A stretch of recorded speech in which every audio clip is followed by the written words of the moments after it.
자원과 경험이 없는 최빈국이 세계 제11위의 경제 강국, 그리고 1인당 국민소득 3만 달러의 OECD 회원국이 되었습니다.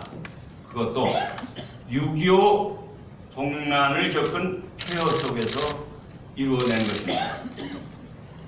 이승만의 자유민주주의 헌법과 박정희의 경제개발 리더십, 그리고 온 국민의 피와 땀으로 한 세대 만에 이룬 결과입니다. 한반도 5,000년 역사에서 이 지역의 중심인 중국보다도 앞서 나간 유일한 시기입니다.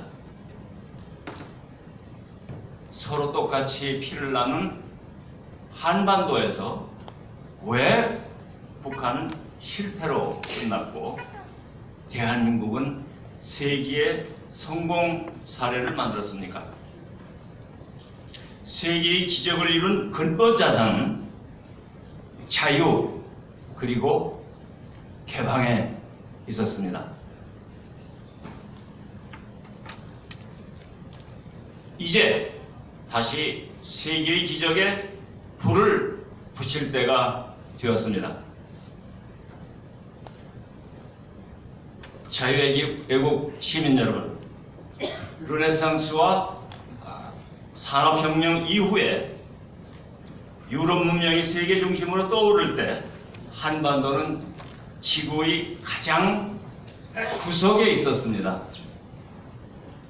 극동, 파이스트에서도 가장 구석입니다. 1522년 마젤란 함대가 세계 일주를 완성했습니다. 1592년 도요토미 히데요시 왜군이 유럽식 소총을 들고 쳐들어와서 온 국토가 유린당한 뒤에도 조선은 넓은 세계를 잘 읽을 수 없었습니다. 성리학에만 매달렸습니다. 기울어진 명나라를 섬기느라고 새로 일어나는 만주의 청세력과 사귀지 못했습니다. 그래서 1637년 남한산성 아래 삼전도에서 청태종에게 309고도의 굴욕을 당했습니다. 수십만의 백성이 청제국으로 끌려갔습니다. 그 16년 후 1653년 네덜란드의 하멜이 제주도에 표착했을 때 조선은 중국 넘어서 더 넓은 세계를 알 수도 없었고 알려고도 하지 않았습니다.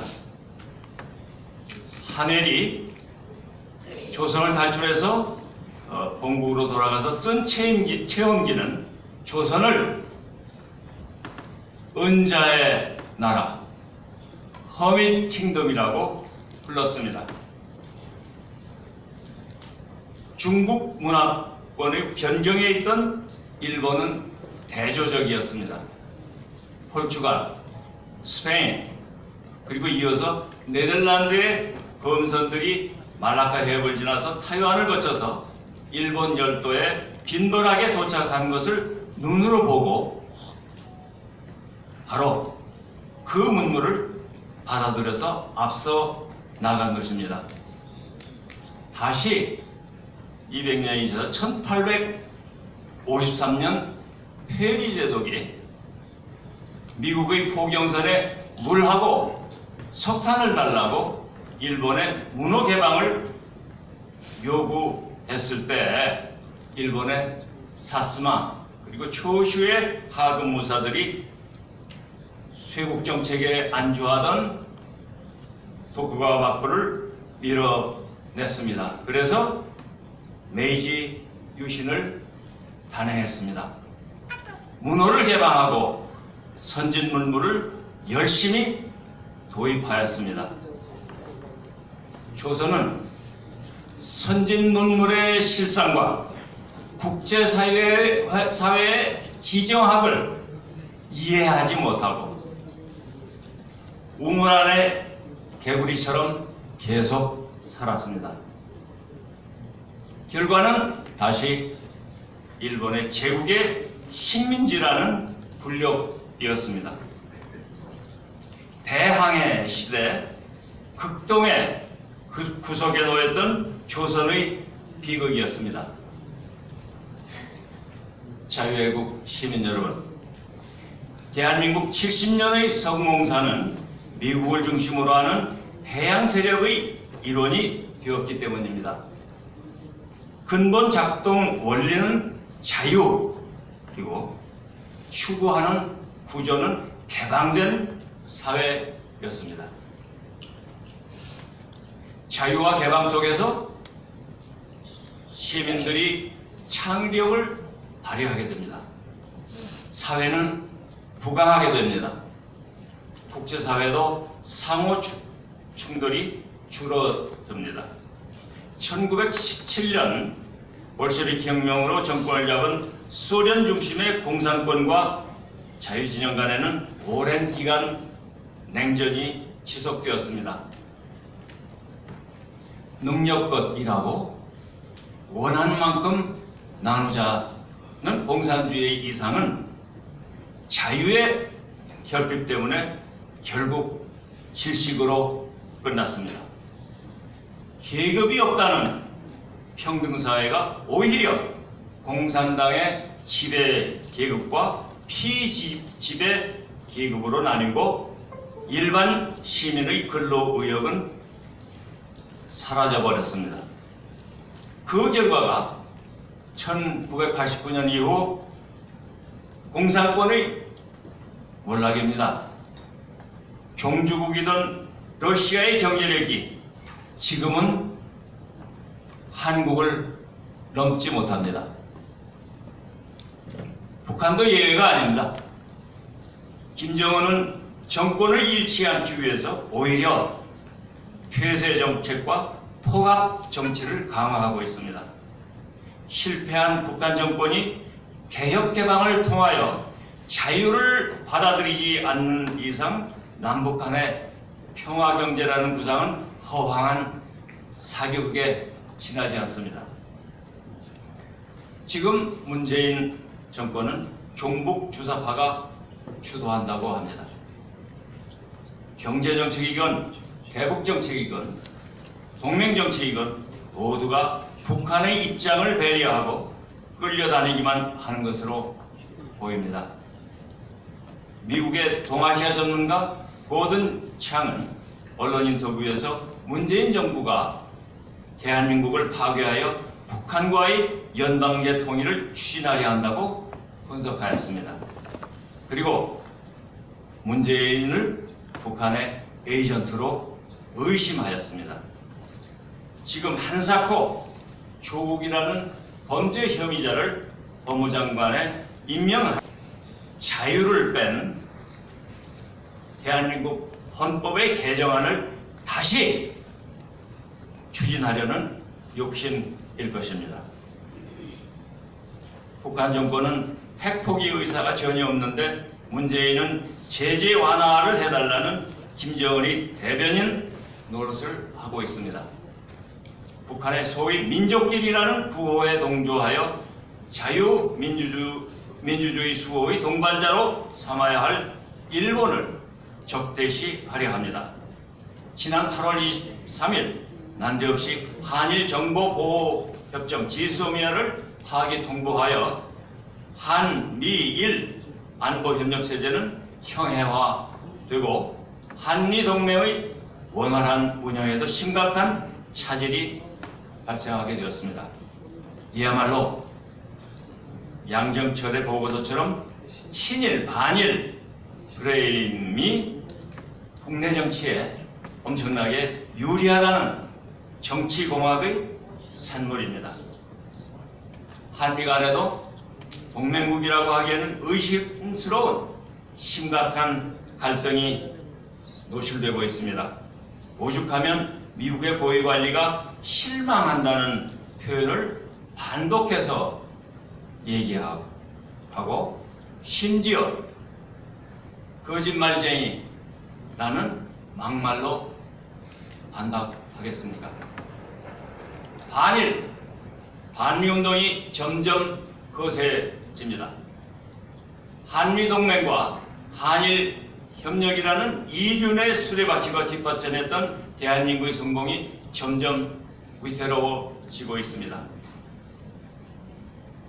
문재인 정권은 국내 정치용 술수를 국가 이익이라고 뻑뻑 우기면서 반일 종족주의를 선동하고 있습니다. 국가를 파멸의 길로 몰아가고 있는 것입니다. 우방과의 관계 파탄과는 반대로 중국에 대한 불종적 자세는 목불인견입니다. 사드 사태 시 보복이나 대통령 수행기자에 대한 폭력 행사, 한국이 중국의 일부란 망언 등 중국의 안하무인 자세는 조공시대로 복귀하려는 시위처럼 보이는데도 정부 차원에서 제대로 대응하지 않습니다.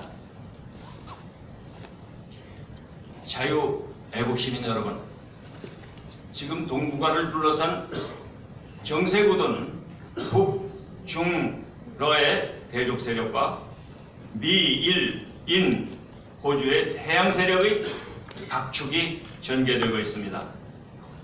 인간의 자유를 무시하는 반문명 세력과 함께 갈 것인가? 자유와 개방을 추구하는 문명 세력과 가까이 할 것인가에 대하여 심사숙고해야 합니다. 본격화된 미국과 중국 간의 패권 전쟁에서 자유가 없는 중국이 성공할 가능성은 희박합니다. 미국보다 훨씬 많은 핵무기를 보유했던 구소련의 멸망을 다시 살펴보아야 합니다. 대한민국은 이미 자유와 해방으로 세계의 기적을 이루어냈습니다. 또한 6.25 동란을 통해 유엔군과 함께 피를 흘려 자유를 지켜냈습니다. 그것은 전 세계적 차원에서 공산주의의 도전에 대한 자유진영 승리의 교두보로 기록되고 있습니다. 이제 다시 자유민주주의 미국이 주도하는 인도 태평양 전략에 적극 동참해서 세계의 평화와 번영을 위해서 기여해야 합니다. 지금 지구촌은 항해의 시대에서 항공의 시대로 발전하였고 인터넷 통신으로 세계의 모든 사람이 동시에 연결되는 첨단 시대가 되었습니다. 대한민국은 이제 더 이상 은자의 나라가 아닙니다. 특히 우리 젊은이들은 전 세계를 여행하고 국제 공원에 직접 참여하고 있습니다.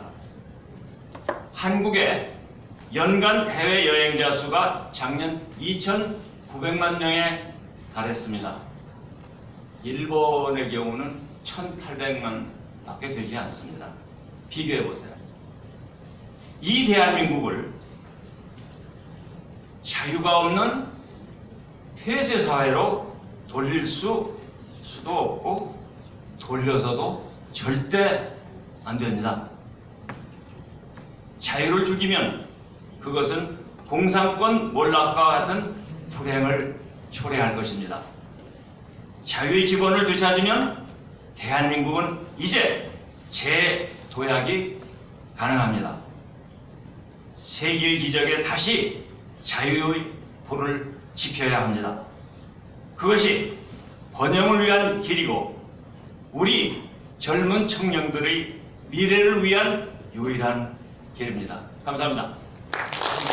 네, 이렇게 기적의 역사를 해주신 김서우